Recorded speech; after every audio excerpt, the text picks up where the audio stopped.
You don't see that with Christian Bale. Like, Christian Bale is a perfect match, and they should have been together.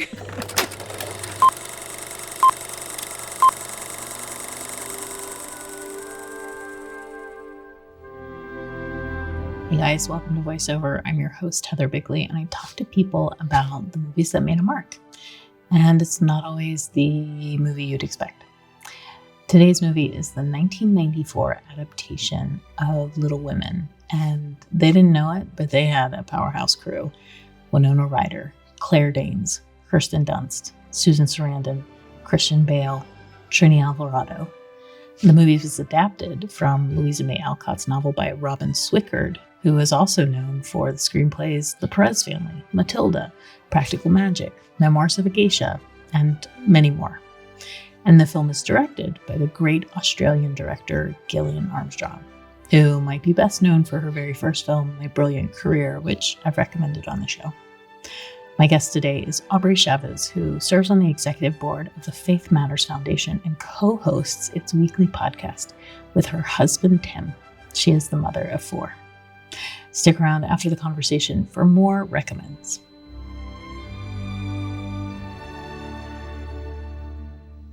So this was not like a childhood movie. This was like older, teenage, in my 20s movie that became important to me. And I think it probably was that's when life started shifting for me. You know, your whole world is transitioning and you can feel it coming and it's starting to change. And it's like the ground is moving underneath your feet. And it's such a season of reorientation that even though I definitely wasn't putting my finger on it then, I think that it was comforting to just see this arc in the lives of every sister. And I think it also addressed some of like my biggest fears, like all the uncertainty, these things that felt looming about being an adult were so beautiful in the story. It's like a soul movie that just draws you in because it's tapping into this truth that is going to be real in your own life. And I think it felt especially real for me in that season when I was a teenager and young married woman. That's really beautiful.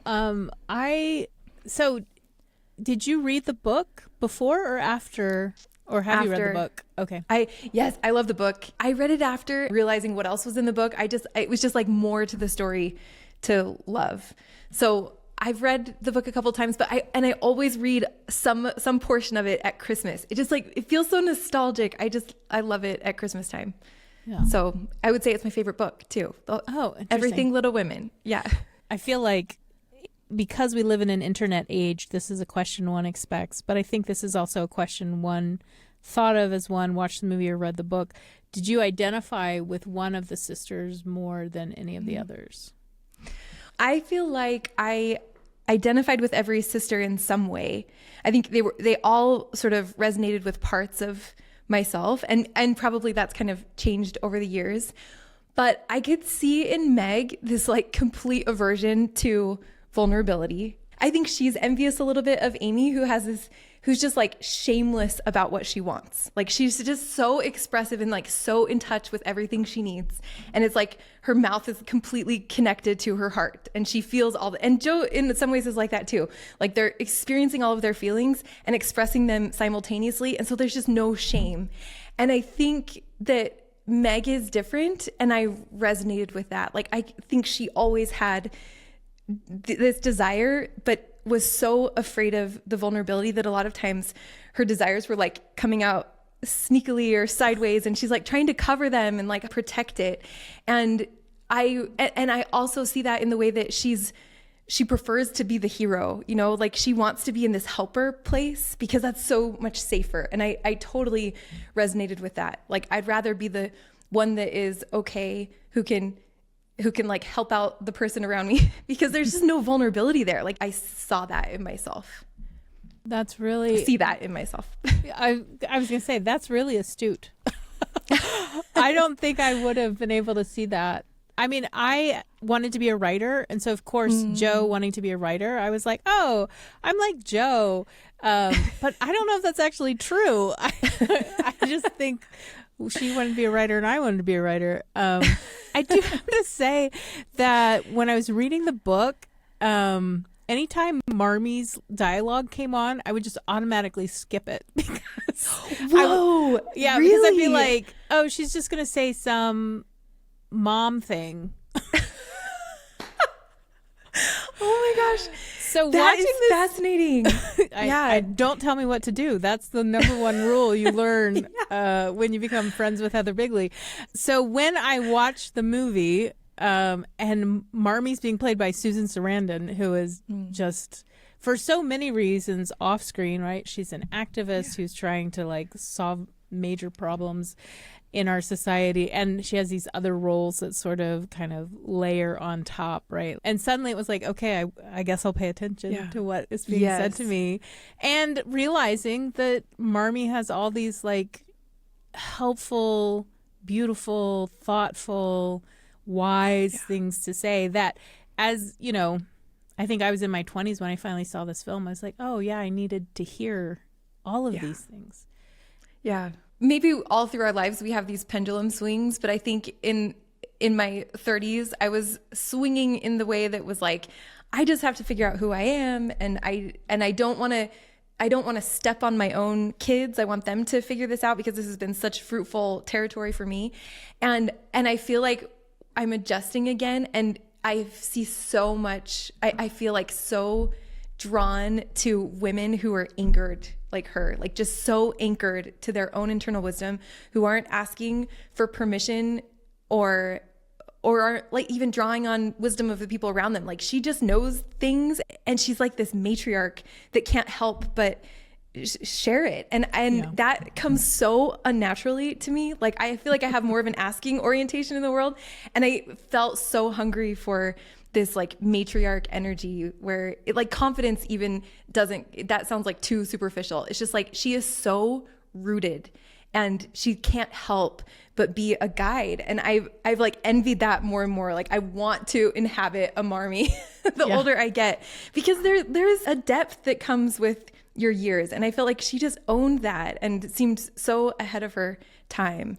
So she's my favorite character. And Susan Sarandon, I cannot imagine a better Marmee. She's just like boots on the ground at just working in like every dimension of her life, like morally and physically, and like wearing her self out in this way that is energizing to her, and always with this compassionate look on the world. Like, how can I help with the nothing that I have? But like it's so energizing that it's creative. And like she actually is, she helps everywhere she goes. She's just this light. Right. So yeah, she's one of my favorite characters. Yeah, I love what you're saying here. I mean, she's so grounded. So I watched it, last week, and at the very end, Joe has inherited the house from Aunt March, and Susan Sarandon's Marmee says, yes, her blessings became a burden because she couldn't share them. Wouldn't this have made a wonderful school? A school? What a challenge that would be. And then she walks away, and then you can see the wheels turning in Joe's head, like, am I up? I could take on a challenge, right? Like, and she just knows her daughter well enough that she can't tell her daughter what to do, but she can make a suggestion, and make that suggestion in such a way that her daughter will be inspired by it. I was really impressed this time through also on the structure, like how well written it was. Obviously, there's a ton they could have brought from the novel, but they just had these really interesting foreshadowing signposts that was like, oh, Beth, dear, look in on the hummus for me, will you? I will, Mommy. Yes. And you're like, oh my gosh. Yeah. This is when she gets sick. Or, I mean, there are just these little moments where you're like, wait, that's going to come up later. And I just thought, oh, this is like a really excellent jewel box of a script. Really impressed this time through. I totally agree. Another one of those moments, I can't remember when it happens, but it's earlier in the film where she says something about just like not feeling ambitious. And it's not in like a lazy way or like I don't care. It's just like she recognizes that she feels so satisfied with the present, and that it's another like little tip that like, yeah, she doesn't have these dreams because this is her, that like what's present really is her life, and it won't go much longer. Like but it's just beautiful the way you're set up to trust that like she's at peace with this and that nothing has gone wrong. Yeah. So I want to talk about Claire Danes. Obviously, when we look back 35 years and see who was in this movie, right? Winona Ryder, Claire Danes, Kirsten Dunst, like now they are wise women of their own. They could all play Marmee themselves. And just the powerhouse careers that they have and what we kind of know about them. One thing that is interesting is Claire Danes goes on to play like all these badasses, right? But here she is playing Beth. Yeah, that is interesting. Yeah. But her acting in this role, so for instance, she goes to see the Hummels and they hand her the baby and they're saying in German, we need this medicine. He's sick. The baby is sick. And her chin starts to tremble and she starts to cry. And she realizes, I'm gonna get sick. Yeah. I'm doing this thing that I should do. I should be helping, but this has higher costs than anybody thought it would have. And then at the end, before she dies, where she has that speech where she says, "Oh, Joe, I've missed you so.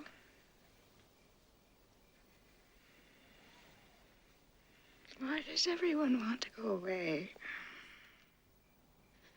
I love being home.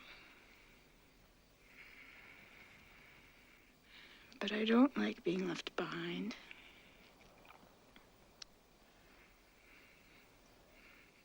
Now I'm the one going ahead.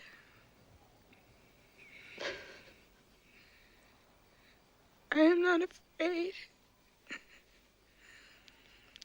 I can be brave like you. But I know I shall be homesick for you, even in heaven."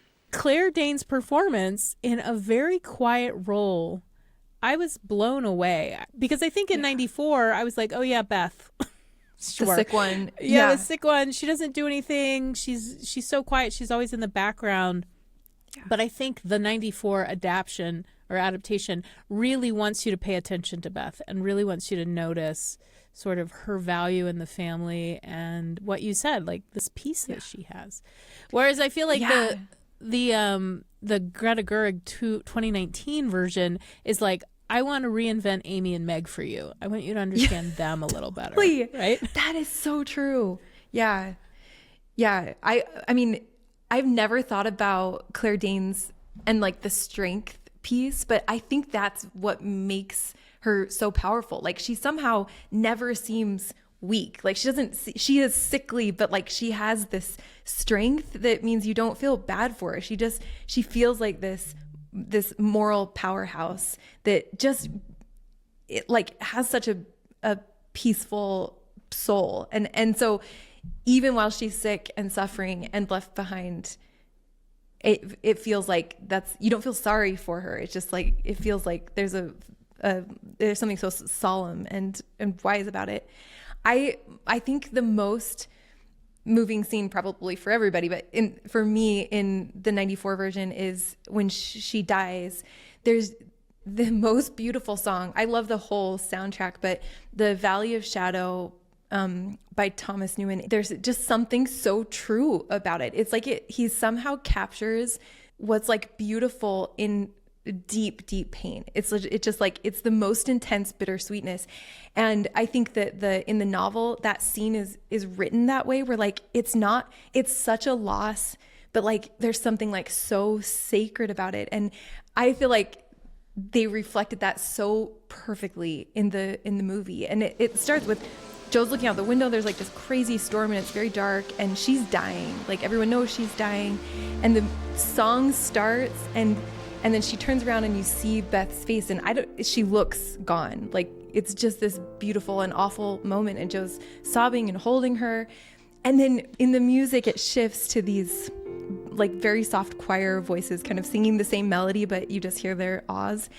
And it's morning and Hannah is walking around the bedroom and she's ripping these petals off of flowers and sprinkling it on the bed. And in the novel, it says, and she dies in the morning, and it says that this spring sunshine is streaming through the windows onto her face and it feels like a benediction. And like it's the most incredible representation of that feeling. Like, it feels like, yeah, like this, it is a benediction on her whole life. And you just see these bright red flowers on this beautiful white bed, and she's putting it on all of Beth's things. The bed is made tidy again, and it's covering her dolls from when she was little, and and you see the tears in Hannah's eyes, and it just feels like that just feels like life. Like, it's so deeply painful sometimes, and it's so beautiful, and that bittersweetness is the truest thing about our lives. And I think now that's what keeps me coming back to this story and this moment. It's like, I'm so afraid of those painful moments, and at the same time, I trust so deeply that those are so connecting, and that there's as much beauty in all of that pain, that I wouldn't opt out. At the end of my life, like, it's going to be this mixed bag of such hard things that were also so sacred and beautiful. Yeah. So you said you're the oldest. Do you have sisters? Does this, like, as you experience the film, do you then think about your sisters and your experience with them? I haven't really. And I'm trying to think why. Like, what? I've never tried it on that way. I think that, my sisters are my best friends, but I don't feel like our relationship felt like Little Women growing up. I don't know. I'm a twin, and I always saw my sister as Meg, like this really good person who hungers for home and marriage, and sees the value in that, when I'm sort of like running around going, well, if it happens, it happens, but I'm going to be a writer. Yeah. And so, I always thought of her as Meg, but wow. Yeah. Anyway, I wonder if she would say the same. I wonder if she'd say the same about you. One of the things I like about the portrayal of Meg in the 94 is she isn't perfect. Like, it would be sad if everyone were just perfect and Joe was the one with all the faults. Yeah. But we can sympathize with Meg. Like, she wants to be pretty. She wants to have beautiful things. She wants to know what luxury is. And I think and instead of judging her for that, I just feel a little bit of empathy. Like, yeah, I grew up poor too. And so I think I had a lot of sympathy for her experience, especially that ballroom scene, right? Where she's like, the girls kind of dress her up and they put a lot of makeup on her, and she looks beautiful, and she's having this experience that she'll never, ever, ever have again. Yeah. And I know she's sort of embarrassed about it, and Laurie comes in and he wants to shame her for it, but I'm sort of like, shut up, Laurie. Like, totally. You're rich.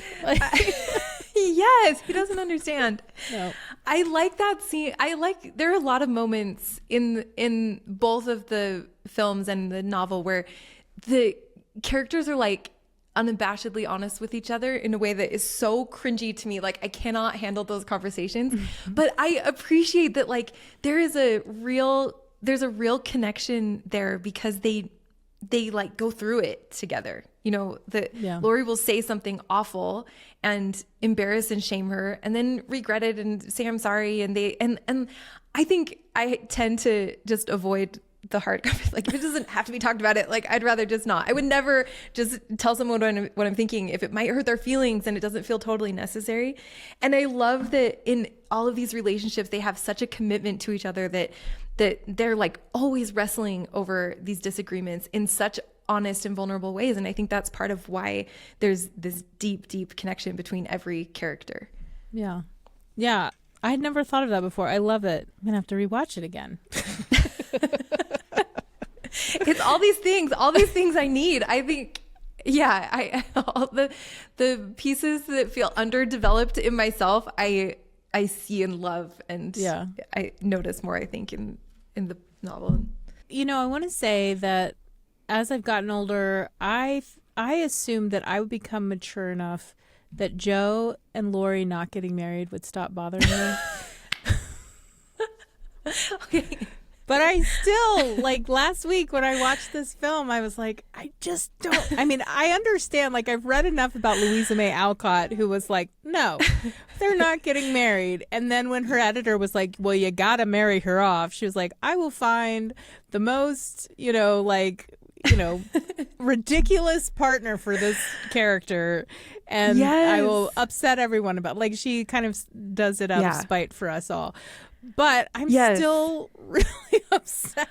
Okay, I have thoughts. About this tell though, me. and the newer version, I think, does such a better job of making this less painful. I just realized when I watched it fresh for this conversation, I realized Christian Bale was just not the right choice. He is so swoony. Like, yeah, that was a tragedy. Like that film sets them up to be the obvious right answer. Like they have so much chemistry, and it's so beautiful that, like, yeah, it rips your heart out, because they should have that in that film, they should have been together. And I don't think that's how it's written. And I think the newer film does such a better job of depicting a Laurie that was a little bit obnoxious, like kind of impulsive. He was a little brother. Like this, I just think it makes so much more sense that they weren't going to work. And I think it's like they both have, and it seems like in a lot of couples, there's like they're complementary in the sense that one is a little free and flexible, and the other is kind of this steady container. And of course, it doesn't always have to be that way, but like, I think that's what they both needed. Like, a Laurie needed someone who was going to care about rules and, how things looked and if things were right or wrong. And like, Amy can't help but always be correcting that. Yeah. And I think that Jo is just this receptacle of emotion. Like, it is always flowing through her and moving her. And she needed someone who was steady and who could receive that without flying into their own emotional whirlwind. And so I feel like in the book, what's developed more is this relationship with Professor Bear, and like that makes so much sense. Like, they're perfect complements to each other, and it seems clear that like there's just like an ickiness to them being together because they're so much alike and immature in the same ways that of course it wouldn't work. But you don't see that with Christian Bale. Like, Christian Bale is a perfect match, and they should have been together. And I'm totally with you, and I hate that part. Have you heard though? I reached out to the curator of the Concord Museum who has the manuscript, because I had heard this little rumor, and I was like, I have to know if this is true. And she got back to me and said that it is totally true, that in the original manuscript, what Louisa May Alcott actually wrote when Laurie's like confessing his love again and proposing again, and it's like the last time, it wrote that he like sweeps her up and kisses her violently. And then the whole line is crossed out, and instead it says turned away. And which is so sad. And I was like, I just need to know, like, was she really thinking about this? And they have the actual manuscript with the line through the line. And wow. So it never happened. It was originally, let me tell you the real quote. It was originally, then he caught her in his arms and kissed her violently. And then she revised the scene and wrote, Laurie looked at her a minute as if he didn't quite know what to do with himself. Then he turned away, and that was the end of it. So maybe she was, I don't know. Yeah. Maybe she was imagining that it could go either way. But I think in the real story, it feels so clear that there's something better for both of them. I like that you tracked this down. Good for you. I just needed to know because I wanted it to be true. And I was like, if this is not true, I need some closure. And she got right back to me, and she's like, yep, and here's a picture. It's real. So I don't know how comforting that is. Maybe it just makes it worse. I think the newer movie healed the wound because Timothée Chalamet did not and Jo did not belong together. It was a perfect incompatibility. I thought it was great. Well, let's talk about the Greta Gerwig adaptation, because for me, the thing that I loved the most was how Amy was less the baby and sort of the brat who kind of got anything she wanted. That's kind of how I interpreted her from the book. And in that version, when she kind of says in Paris to Laurie, I want to be great or nothing, and I will not be some commonplace dauber, and I don't intend to try anymore. I was like, oh, she's Jo's equal in a lot of ways. She's like Jo, which had never occurred to me before. Yes, that really comes through. I didn't love that, and maybe it's because what's revealed is that how similar they are. What I feel like I believed in the novel and in the first version is that the sisters have this bond that just is so deep. And I feel like in the Greta Gerwig version, it was less about their relationship and more about the individuals through the whole movie. Like the whole story was really about each sister on her own, and their lives intersect. But whereas, like, to me, the novel it's like the family is the character. It's just like this deep connection between every single relationship and the way that they crisscross. That's interesting because, like, Gerwig is trying to show us how each of them is making different decisions than the other. And I think she's trying to show us that each are valuable. So for those of us who maybe identified with Joe and when Meg gets married are kind of like, well, there's the line in this version, the 2019, where Meg says, I want to get married. Why? Because I love him. You will be bored of him in 2 years, and we will be interesting forever. Just because my dreams are different than yours doesn't mean they're unimportant. I want a home and a family, and I'm willing to work and struggle, but I want to do it with John. I liked seeing that on screen. I was like, oh, that's a good reminder to all of us, right? That, women know what they want, and when they go for it, instead of criticizing it and sort of wagging fingers, like, that's not what you should want. Yeah. We should be able to say, oh, it's not what I want, but I love that you're getting that thing for yourself. It felt like no one was ever a victim, in the sense that even Jo, when she's having this back and forth with the publisher, that he wants her to create this very romantic love story and they kiss under the umbrella, and she's like, she keeps pushing back and she doesn't want to cave. And then she says something about, Well, I suppose marriage has always been an economic proposition, even in fiction. and so she's like going to make some compromises because she's going to get paid. But I liked that it wasn't like the pressure overcame her and she had to do this thing. And I feel like every sister had that opportunity, that even Amy, if she's not a genius, that she can still make a compromise that is coming from this totally healthy, whole place, that where she's still the protagonist. Like, she's still the actor. She's not a victim of something that she wanted and couldn't have. And it seems like in every variation of sister that they all had an opportunity to make more true to life, complicated choices where they're still in this empowered place, even if it isn't their dream. That's a great question. If you're allowed the opportunity to go for chase what you want and you don't completely get it, what was more valuable, being able to chase it and get like 85% of it, or is it only valuable if you got all of it? And I would say the book wants to say to us, and I would say for my own life, the chase is the valuable part, right? Yeah. You don't have to be the most famous person in the world, billionaire, to have a life of value, right? And that it wasn't for nothing. I have this really dualistic way of seeing endeavors like that. Like, either you win and it was good that you did that, or you lost and it was all for nothing. And it's just so not true to life. And it seems like in the Greta Gerwig version, it seems like she was really fleshing that out. Yeah. Yeah. I mean, even if Jo hadn't become a successful writer, the fact that Jo moved to New York, that Jo had the chance to write, that Jo had the chance to put things out and send them to publishers and get feedback, all of that seems just as valuable. And that she practiced holding her own, and you see that with Jo, especially, I think, through the whole story, because she can't stand to ask for like, it's her pride, but also there's like something about dignity there. Like, she decided to solve this problem by herself, and she's in that situation so many times throughout the story where it feels like her dignity is at play. And so sometimes she refuses to compromise, and sometimes she takes a hit because it's the way to keep her dignity intact. And I just think those are always, that's complicated territory, and that we probably can't ever do perfectly, but I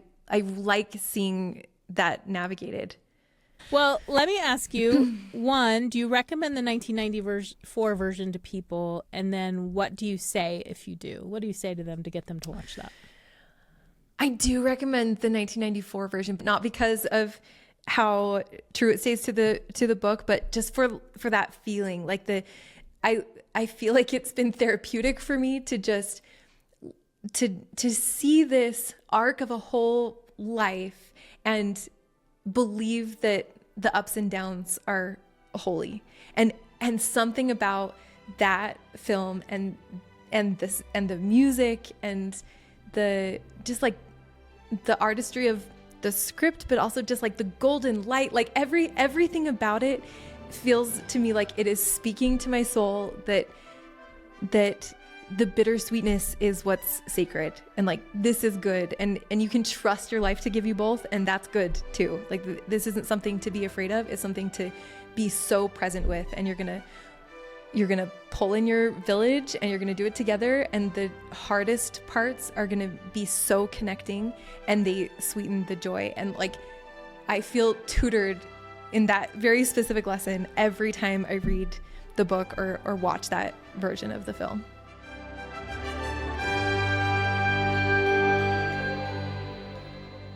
Thanks to Aubrey for chatting with me about this movie. I loved watching it this time around, and I feel like it's because I'm older and wiser, so I can appreciate the film's wisdom. The first thing I want to recommend is actually a book. I love recommending books to you guys. So if you love Little Women, you need to read Louisa May Alcott's biography from Susan Cheever. It's titled Louisa May Alcott. Folks, the stories in this book. So Louisa May Alcott attended her father's alternative school, and she had teachers like Emerson and Thoreau. She was a nurse during the Civil War in Washington, D.C. Her books allowed her to rescue her family from destitution and poverty, mostly caused by her dad and his economic decisions. Her little sister, who was the artist, has a painting at the Louvre in Paris. I mean, you got to read the book. And then let's work on a film script together about this powerful, brilliant, thoughtful woman. So I want to turn to the careers of two of the March sisters, as it were, for my other recommendations. If you want to lean into finely executed historical adaptations, check out another film with Winona Ryder from the early 90s, Martin Scorsese's adaptation of Edith Wharton's The Age of Innocence, about elite Boston society in the 1870s. Think of it as like the photo negative of Little Women. We have two cousins vying for the same man within the constraints of American Victorian society. The set design and the costuming are sumptuous, and then there's almost this documentary analysis of this culture that may geographically neighbor Alcott's family drama, but is worlds apart. If you want to follow up on Claire Danes, then you should check out Baz Luhrmann's Romeo plus Juliet from 1996. I saw it when it first came out, and it definitely stands up. It's worth a rewatch. Claire Danes was 17 then, and she brings all that emotional vulnerability to one of the most famous tragedies in English literature. And it's her performance that make this Shakespearean play something with blood and heart. So check it out. I think you'll be surprised at how strong it really is. That's our show. I'm your host, Heather Bigley, and VoiceOver is a production of BYU Radio, edited by Spencer Boyer.